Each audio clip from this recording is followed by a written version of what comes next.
think that's a little bit of it, but I think the subjects are like deeply personal, emasculating, and so intrinsically linked to like self-esteem. It's vulnerable. Yeah, it's like super vulnerable. So, and if someone, I remember I had a partner turn around to me who interestingly was going through some of the issues that were undiagnosed, turn around once upon a time and express that she didn't like having sex. And I didn't understand that at like as a 23, 22-year-old guy. Yeah. And so you kind of look yourself in the mirror and go, oh shit, like it can be super emasculating. It turned out that there was actually a physiological challenge she'd had. Yeah. But we'd been in a relationship for a long time and she wasn't enjoying sex because there was a physiological issue. Mm-hmm. She didn't say anything to me. Yeah. I didn't know.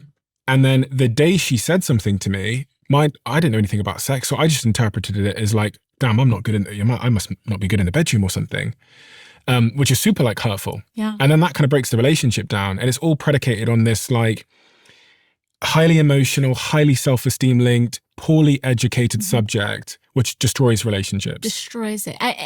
And that's such an important story, right? Because if you had had access to the information, she thought she was protecting you by not telling you that information. Do you know what's interesting? I went to one of my friends, one of my best friends, and said, oh, my partner's just said this to me. Like, what does that mean? And he went to me, he goes, mine too.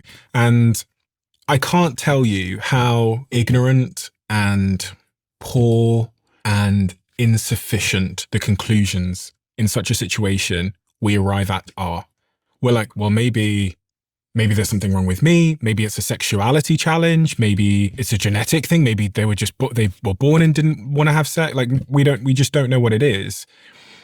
From doing this podcast and speaking to people like you, I like, oh my God, I just wish like 5-10 years ago when I had these conversations with my guy friends and also with the ex-partner that I'm referencing, I just wish I knew that it wasn't any of those things. Mm-hmm. It was something that could have been helped. And so if we actually taught people the biology or to think about biology or to like be able to talk about sex, to talk about sexual health, to talk about genitals, to make them not private parts, how much better would your sexual upbringing really have been?